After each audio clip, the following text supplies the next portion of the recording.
자, 오늘 함께 살펴볼 이야기는 맥명관 작가의 책 브랜드는 변해도 마케터는 남는다입니다.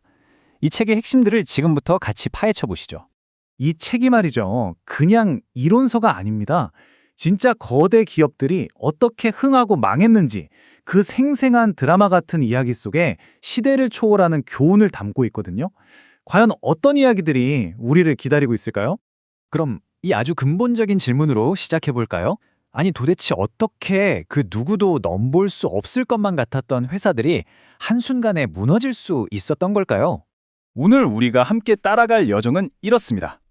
먼저 뼈아픈 실패 사례들을 보고 그 다음엔 위기 속에서 멋지게 재기에 성공한 이야기, 그리고 마지막으로 모든 마케터가 가슴에 새겨야 할 핵심 원칙까지 차근차근 살펴보겠습니다. 자, 첫 번째 이야기입니다.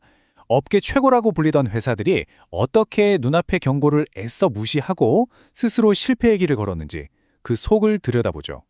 코닥 이야기 참 유명하죠. 근데 진짜 놀라운 건 뭐냐면요. 세계 최초의 디지털 카메라를 발명하고도 파산 신청하기까지 무려 37년이란 시간이 있었다는 거예요.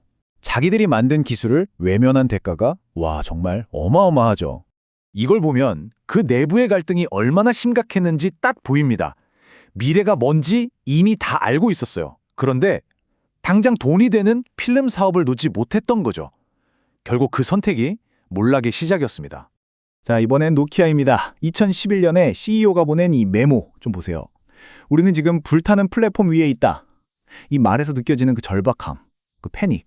근데 안타깝게도 이 경고는 너무 늦었습니다. 그러니까 핵심은 이거예요. 코닥이랑 똑같았어요, 노키아도. 이미 내부에서는 다 알고 있었던 겁니다. 휴대폰이 곧 인터넷 기기가 될 거라는 것도, 애플의 사용자 경험이 얼마나 위협적인지도, 앱 생태계가 없으면 끝장이라는 것도요. 그런데 경영진은 우리 브랜드는 무적이야 하고 안일하게 생각했던 거죠. 자, 그럼 이렇게 무너진 기업들만 있느냐? 아니죠. 이제부터는 벼랑 끝에서 기적처럼 다시 살아난 기업들의 이야기를 해보겠습니다. 7,100. 이게 무슨 숫자일까요? 2008년에 스타벅스 CEO로 돌아온 하워드 슐츠가요. 정말 쇼킹한 결정을 내립니다. 미국에 있는 스타벅스 매장 7,100개를 전부 어느 날 오후에 문을 닫아버려요. 아니, 왜 그랬을까요? 직원을 혼내려고? 전혀요. 이건 벌이 아니었습니다. 오히려 투자였죠. 직원들에게, 그리고 스타벅스의 가장 핵심적인 가치, 바로 완벽한 에스프레소 한 잔에 다시 투자하겠다는 선언이었던 겁니다. 슐츠의 전략은 아주 명확했어요. 다시 기본으로 돌아가자는 거였죠. 바리스타들을 다시 교육해서 최고의 커피를 만들게 하고, 무작정 늘리기만 하던 매장은 정리하고, 또 데이터 기반으로 고객 관계를 쌓아나갔습니다. 결국 위기의 해답은 가장 기본에 있다는 걸 제대로 보여준 사례죠. 자, 이번엔 또 다른 현대 브랜드들의 이야기입니다. 나이키와 에어비앤비는 또 다른 종류의 위기를 어떻게 극복했을까요? 나이키가 한때 이런 생각을 했어요. 우리가 최고니까 고객들은 다 우리 공식몰로 와서 사겠지? 뭐 일종의 오만함이었죠. 근데 큰 코 다쳤습니다. 고객들은요, 브랜드가 정해준 곳이 아니라 자기가 편한 곳에서 물건을 사거든요. 아무리 나이키라도 이 원칙을 무시할 수는 없었던 거죠. 그리고 에어비앤비. 팬데믹이 터졌을 때 정말 말 그대로 존폐의 위기였죠. CEO가 우리가 알던 여행은 끝났다고 선언할 정도였으니까요. 근데 에어비앤비는 포기하지 않았습니다. 멀리 못 가면 가까이 가게 만들자. 어디로 갈지 모르면 어떤 여행을 할지 고르게 하자. 이렇게 전략을 완전히 틀었어요. 단순히 숙소를 파는 회사가 아니라 사람들과 함께 브랜드를 만들어가는 커뮤니티라는 본질을 다시 깨달은 거죠. 정말 위기가 기회가 된 순간이었습니다.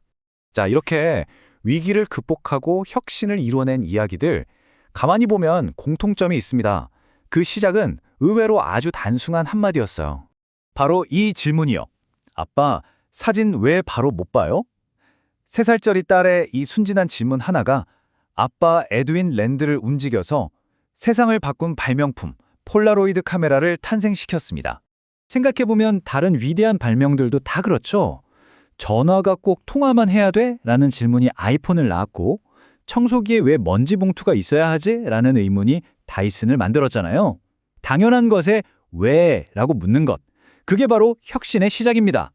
자, 이제 마지막 핵심 이야기로 가보겠습니다. 성공하는 마케터가 되려면요, 우리가 상대하는 사람과 우리가 속한 기업이 근본적으로 어떻게 다른지 알아야 합니다. 이 표를 보면 정말 명확해져요. 고객, 즉 사람들은요, 공감하고 어울리고 싶어해요. 감정으로 소통하죠. 반면에 기업은 이겨야 하고 차별화해야 하고 논리와 데이터로 말합니다. 완전히 다른 세상이죠. 위대한 마케터는 바로 이 둘 사이를 잇는 다리 역할을 하는 사람입니다.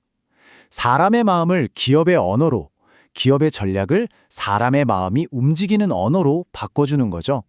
그래서 이 책에서는 위대한 마케터가 되는 걸 퍼즐 맞추기에 비유해요. 전략적으로 생각하는 머리도 있어야 하고 창의적이면서 동시에 분석적인 능력도 필요하고 그리고 무엇보다 끈기 있게 관찰하고 문제를 해결해내는 힘, 이 조각들이 다 모여야 비로소 완성되는 거죠. 결국 이 모든 이야기를 통해 우리가 얻을 수 있는 가장 중요한 교훈은 바로 이겁니다. 브랜드요? 그거 사실 연약하고 일시적인 거예요. 하지만 시대를 초월하는 원칙을 체득한 마케터의 단단한 사고방식, 그건 절대 사라지지 않고 계속 남는다는 겁니다. 그래서 마지막으로 여러분께 이 질문을 던지고 싶습니다. 브랜드는 언젠가 사라집니다. 그렇다면 당신은 어떻게 남으시겠습니까?